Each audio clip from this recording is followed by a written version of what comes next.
Admiral Jake Morrison stood in the war room deep beneath Earth's surface. The walls around him showed screens filled with red dots.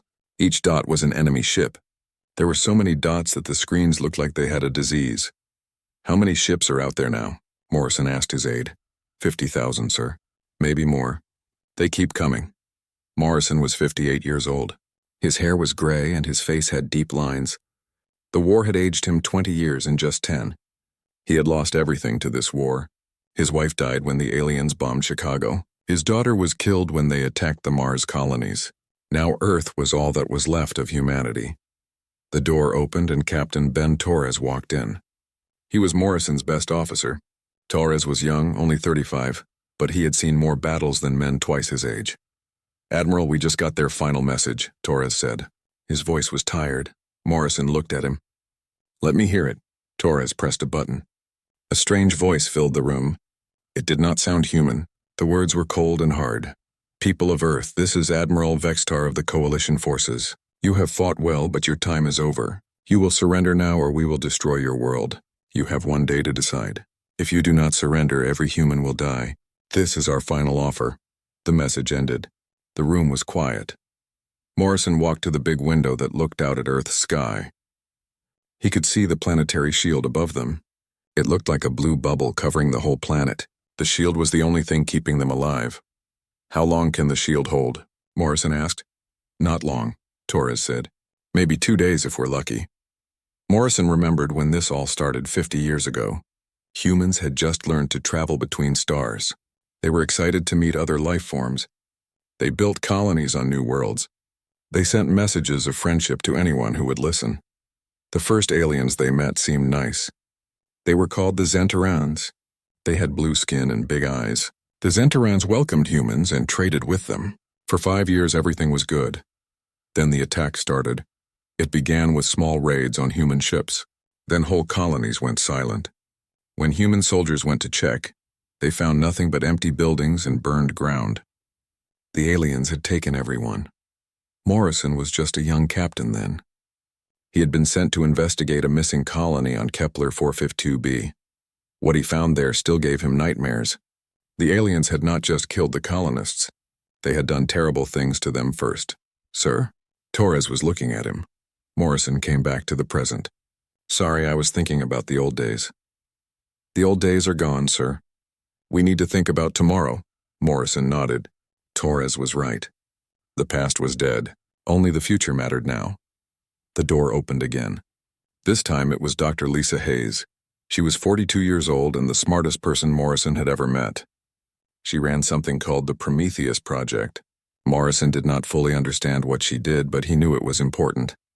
"Admiral, I need to talk to you," Dr. Hayes said. "Alone?" Torres looked at Morrison. Morrison nodded. "Give us the room, Captain." Torres left. Now it was just Morrison and Dr. Hayes. "What is it, Doctor?" Dr. Hayes looked nervous. She was holding a small device in her hands. "The Prometheus Project is ready." Morrison felt his heart jump. "Are you sure?"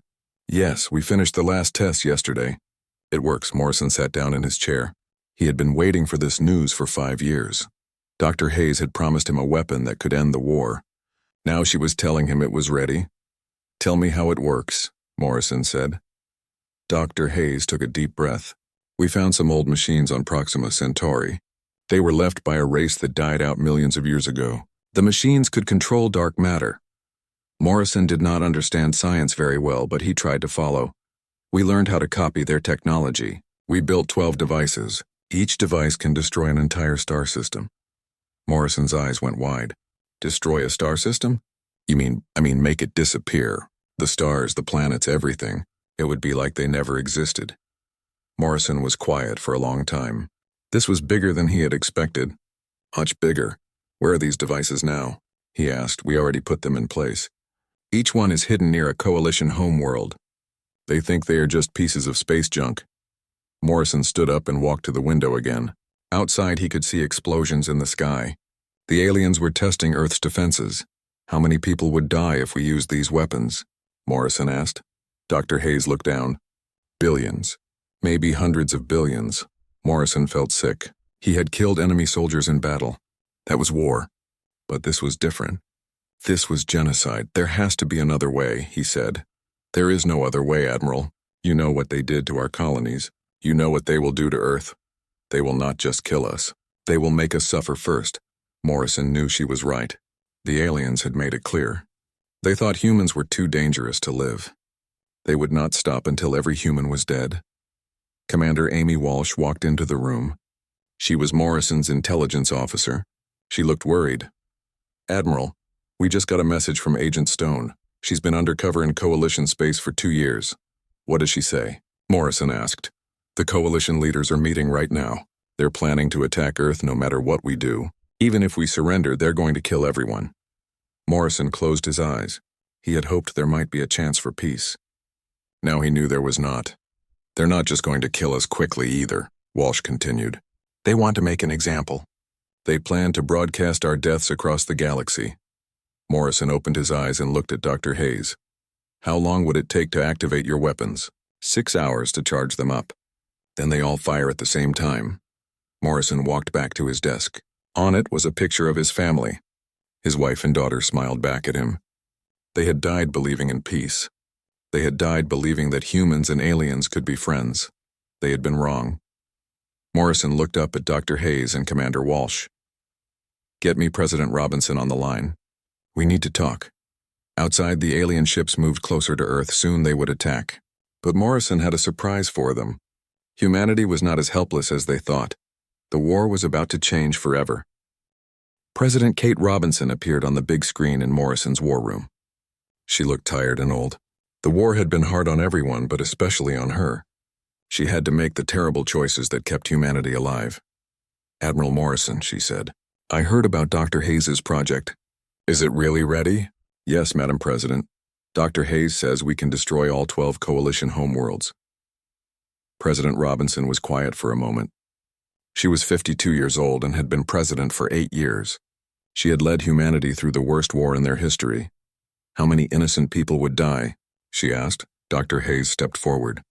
Each coalition world has between 5 and 20 billion people. Most of them are not soldiers.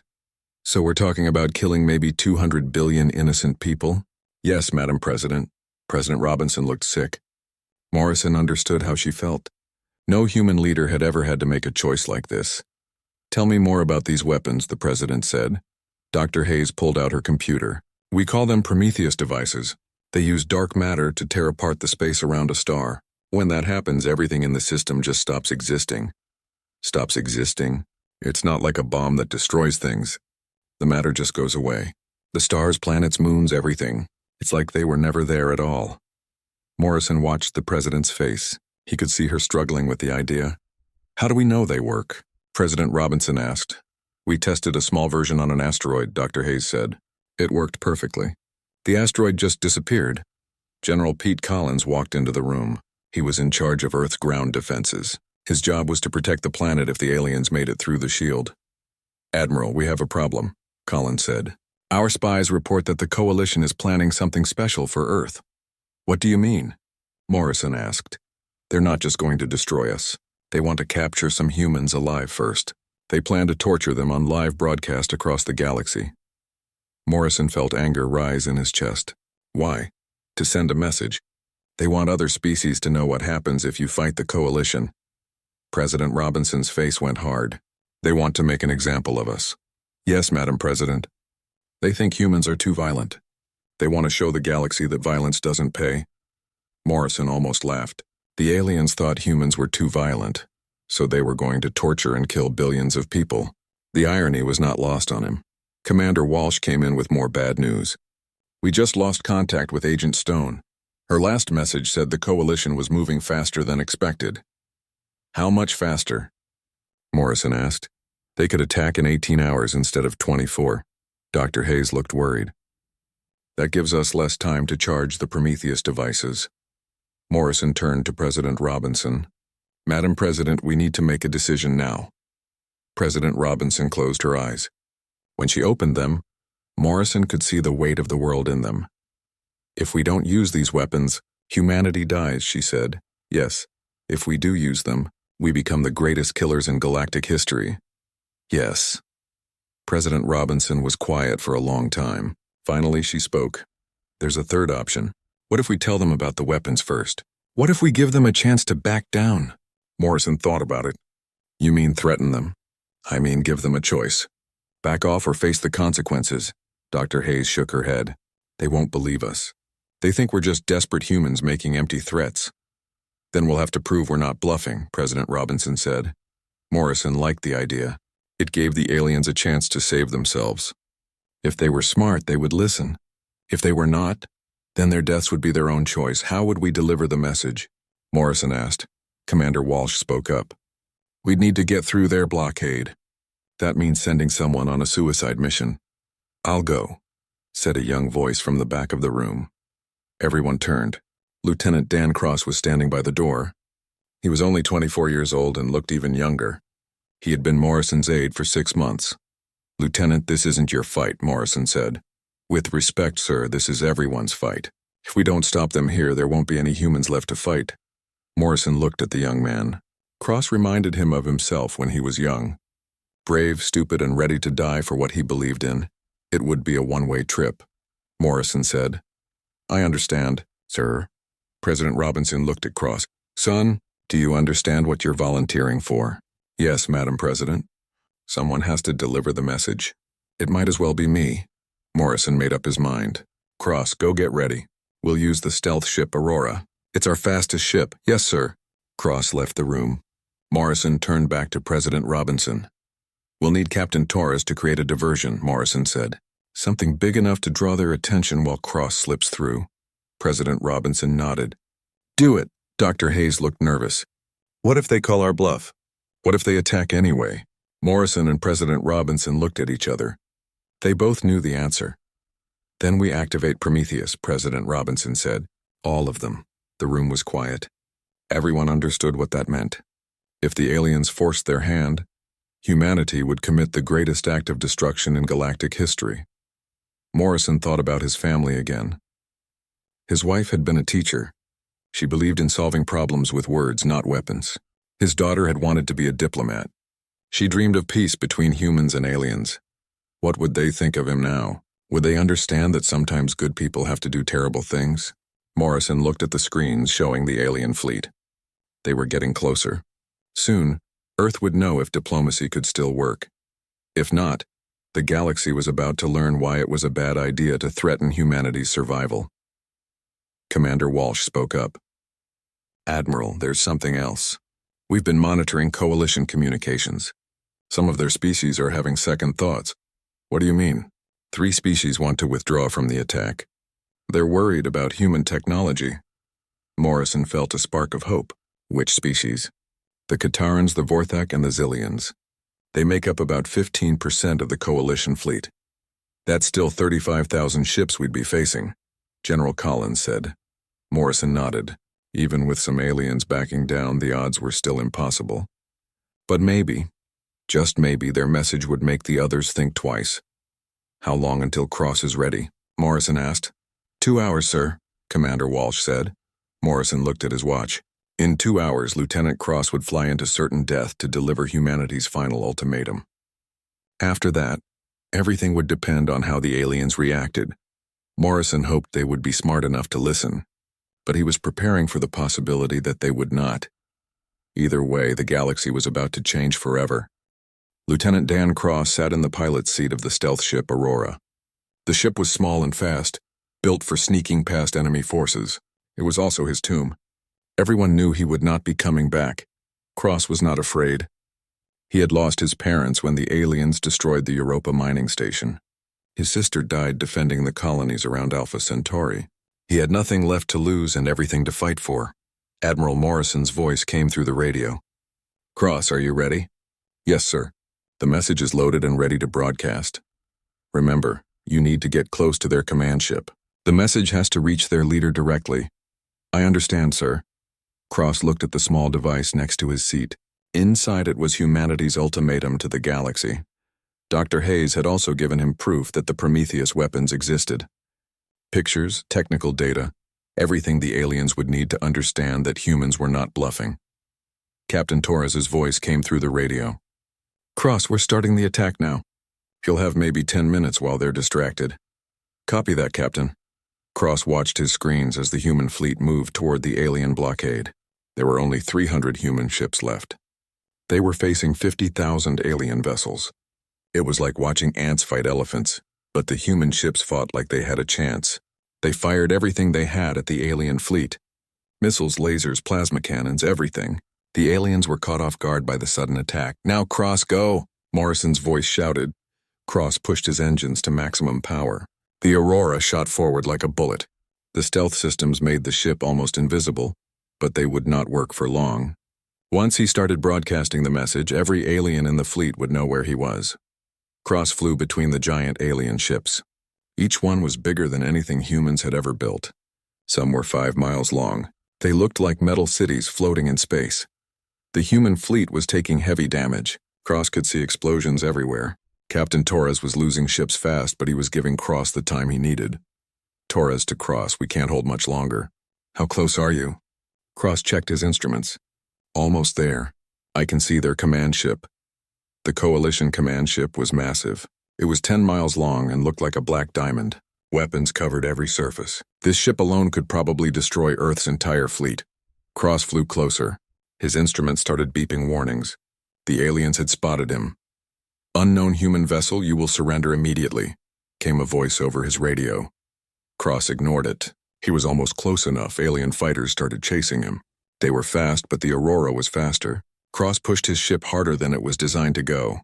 The engines were overheating, but he just needed a few more minutes. Energy beams flashed past his ship. The aliens were trying to disable him, not destroy him. They probably wanted to capture him alive. Cross would not let that happen. He reached the command ship and turned on his broadcast system. Every radio, every communication device in the alien fleet would receive his message. "This is Lieutenant Dan Cross of the Earth Defense Force. I have a message for Admiral Vextar and all Coalition forces."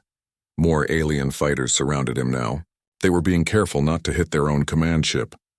Cross pressed the button that would send humanity's ultimatum.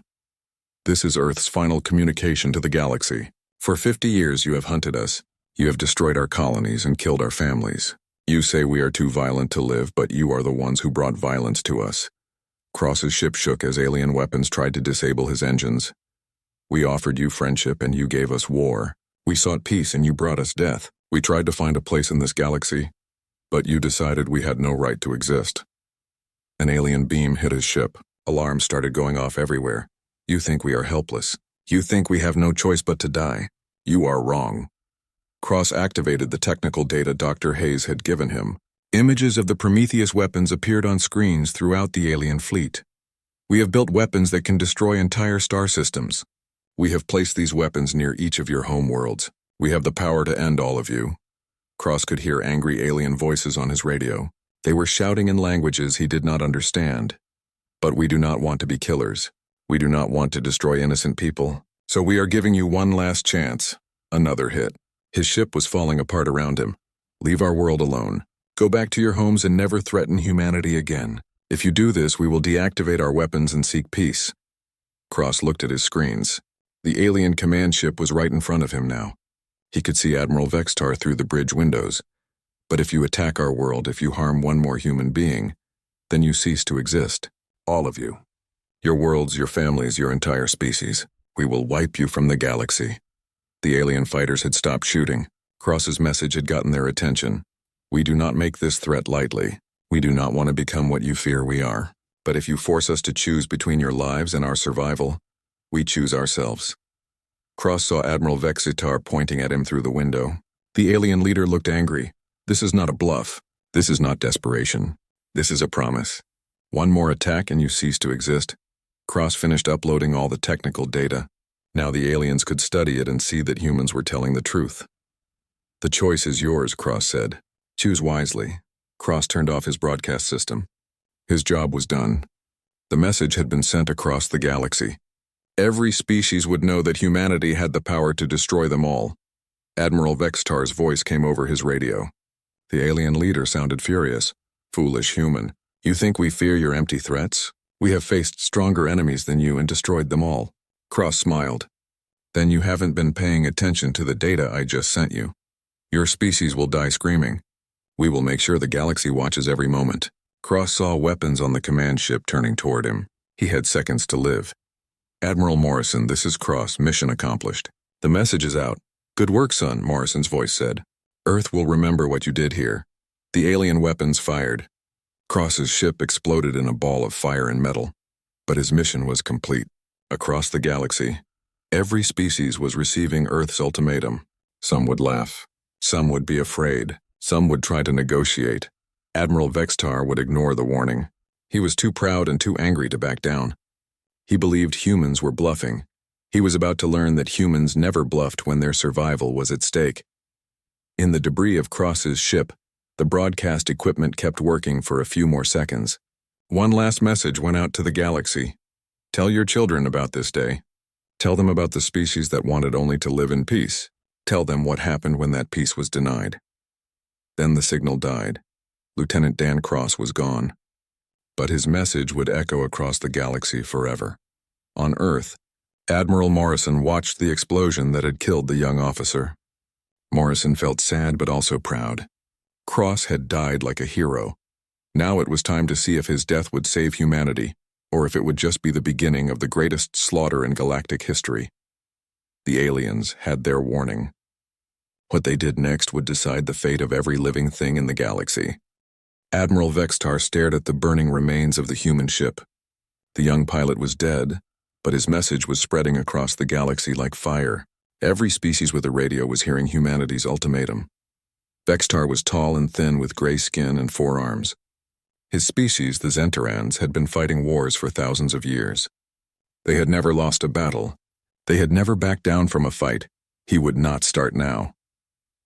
Communications officer, get me the Coalition Council, Vextar ordered. The 12 leaders of the coalition appeared on his screen. Each was from a different alien species. Some looked like insects. Others looked like reptiles or plants. They were united by only one thing: their fear of humanity.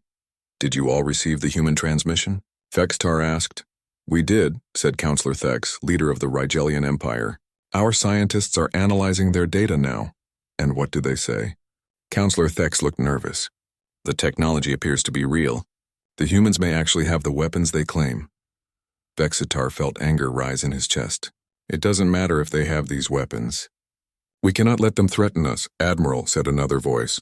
It was Commander Zell of the Kepler Federation. Maybe we should consider their offer. If they truly have this power, they are bluffing, Vextar shouted. Humans are weak.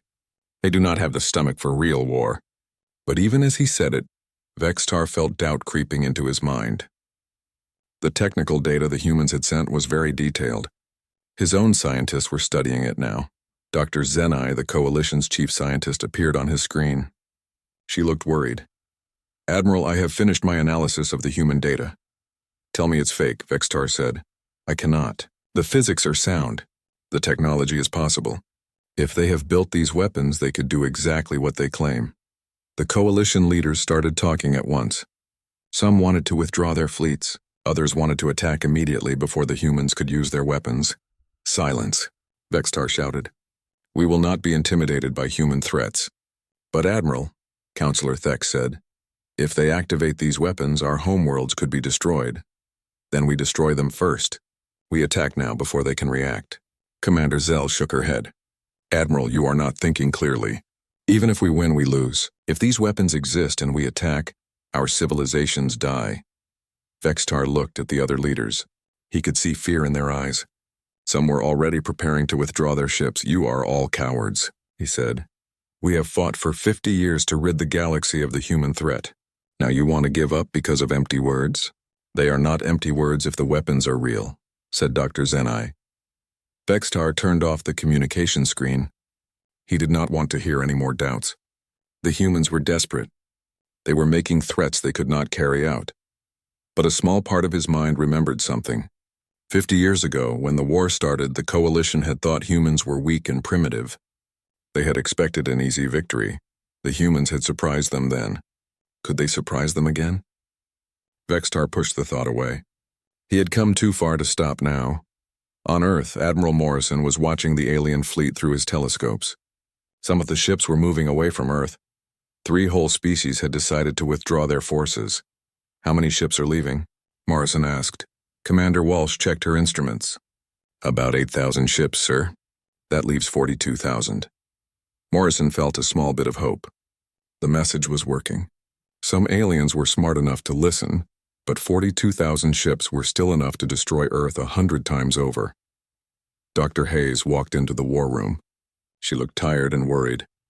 Admiral, we're getting reports from across the galaxy. Some coalition worlds are starting to evacuate their populations. Which ones? The smart ones. The Kepler Federation has started moving people to other star systems. The Rigelian Empire is doing the same thing. Morrison nodded. If the aliens were evacuating their worlds, it meant they believed the human threat was real. What about the Zenteran homeworld? Morrison asked. Dr. Hayes shook her head. No movement. Admiral Vextar has ordered his people to stay put. Morrison was not surprised. Vextar was too proud to show fear. He would rather see his people die than admit humans had beaten him.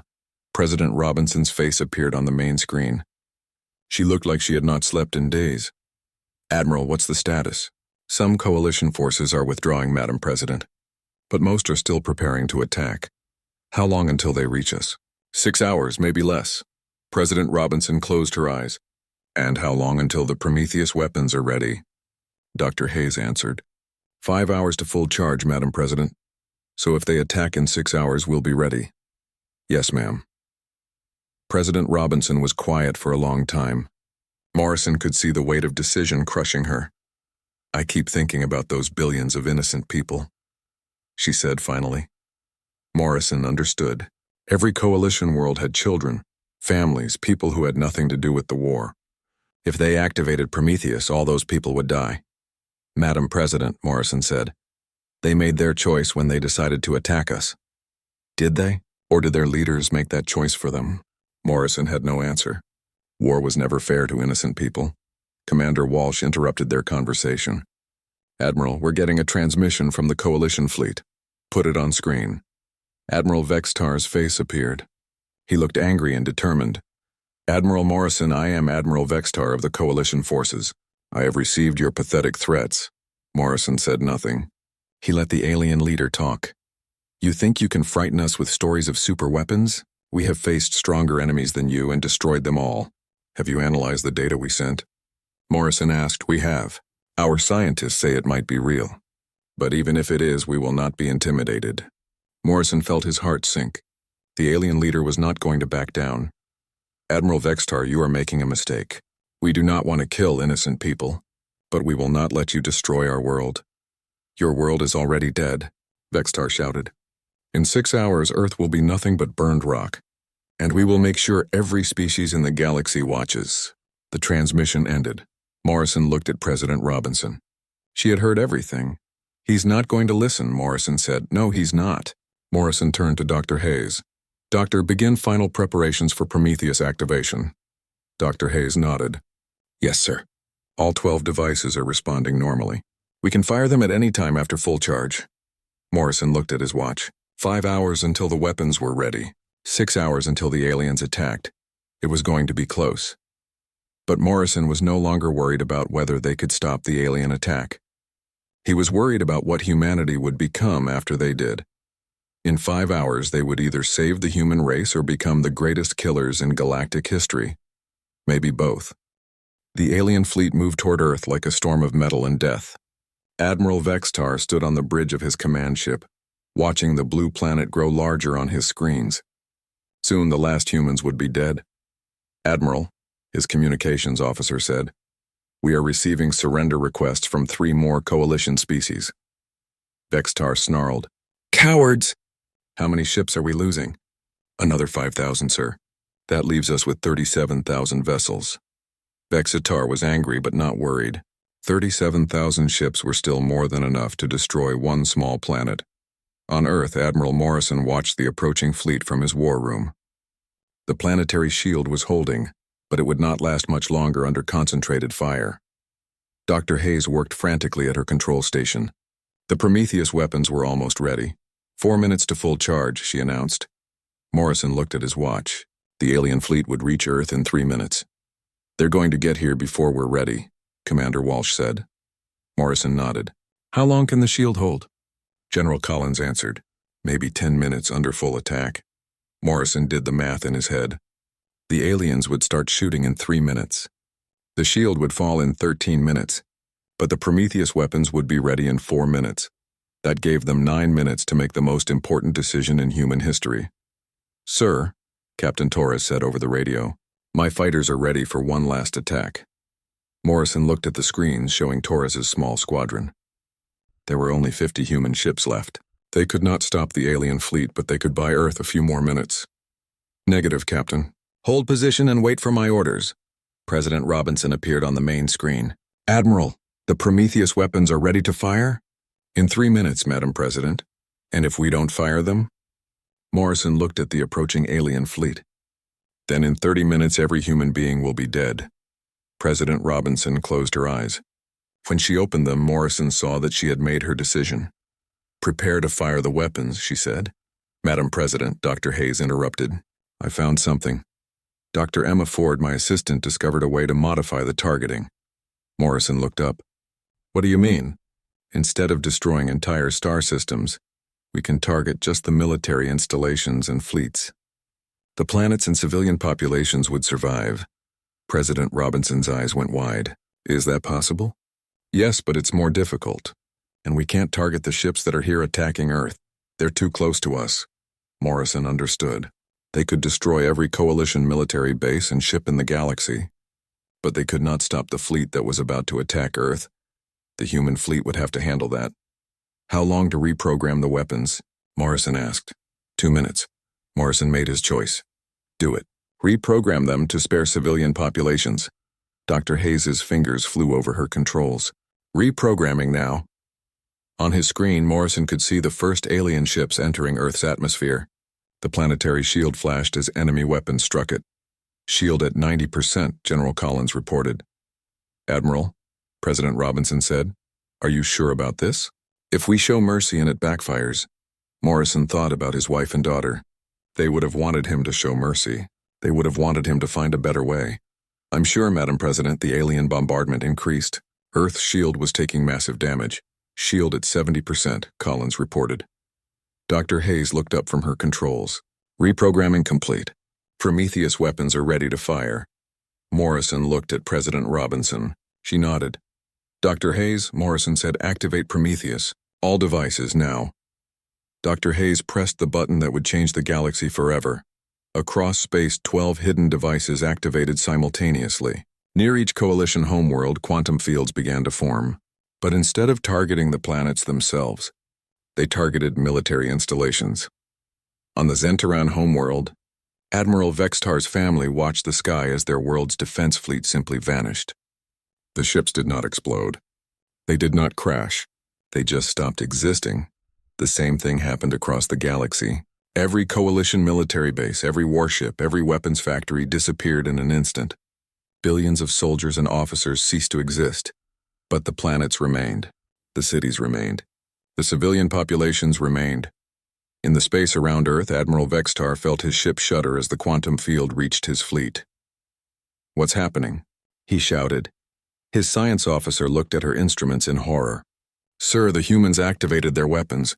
Every coalition military installation in the galaxy just disappeared." Vextar stared at her. "Impossible." "Sir, I'm reading quantum distortions around all our homeworlds." "The humans weren't bluffing." Vextar looked at his screens. His fleet was still there, still attacking Earth. But every other coalition ship in the galaxy was gone. He realized with growing horror that the humans had shown mercy. They could have destroyed every coalition world, but they had chosen to target only military assets. They could have committed genocide, but they had chosen a more precise form of justice. "Admiral," his communications officer said, "we're receiving transmissions from across the galaxy. All coalition fleets have been destroyed. All military bases are gone. Only civilian populations remain." Vextar felt his legs give out. He collapsed into his command chair. The humans had done it. They had ended the war in a single moment. On Earth, Morrison watched as the alien bombardment suddenly stopped. The coalition ships were still there, but they had stopped firing. "Admiral Morrison," came a transmission from Vextar's ship. The alien leader's voice sounded broken. "You have won." Morrison activated his communications. "Admiral Vextar, your choice is simple. Surrender now or join the rest of your military in oblivion. There was a long pause. Then Vexitar's voice came back quiet and defeated. The coalition fleet surrenders. Morrison felt relief wash over him. The war was over. Humanity had survived. But more than that, they had won without becoming monsters. They had shown the galaxy that humans could be merciful even when they held ultimate power. Dr. Hayes began shutting down the Prometheus devices. All weapons are powering down, Admiral. The threat is over. President Robinson appeared on screen again. She was crying, but she was smiling too. Admiral, prepare a message to the galaxy. Morrison nodded. What should I say, Madam President? Tell them that humanity chooses mercy when we could have chosen annihilation. Tell them we want peace, not conquest. Tell them we hope they will remember this day. Morrison activated the galaxy-wide broadcast system. This is Admiral Jake Morrison of Earth Defense Command. The war is over. We have shown the galaxy our power, but we have also shown our restraint. We could have destroyed your worlds, but we chose to spare your innocent people. Morrison paused, thinking about Lieutenant Cross and all the other humans who had died in this war. We want you to understand something. We never wanted this war. We wanted to be friends. We wanted to share the galaxy in peace. You forced us to become warriors, but we refused to become killers. Morrison looked out at the alien fleet. The ships that had come to destroy Earth now floated helplessly in space. The coalition fleet will be allowed to return home. We will not pursue you. We will not seek revenge. But we will remember what happened here. Morrison's voice grew harder. If any species threatens humanity again, if any of you decide that we should not exist, then remember this day. Remember that we had the power to destroy you all, but we chose mercy instead. Morrison ended the transmission. In the months that followed, coalition species began approaching Earth. They wanted to make peace. They wanted to trade. Some even wanted to join a new alliance with humanity. The galaxy had learned a valuable lesson. Humans could be the most dangerous species alive, but they were also capable of incredible mercy. Admiral Vextar spent the rest of his life telling other species about the day humans could have destroyed the galaxy, but chose not to. He became an advocate for peace and cooperation. The Prometheus weapons were dismantled and their plans destroyed. Humanity decided that such power was too dangerous for anyone to possess. But across the galaxy, every species remembered Earth's final message. They remembered the day when humans proved that strength without mercy was meaningless. But mercy without strength was useless. Humanity had found the balance between the two, and the galaxy was better for it.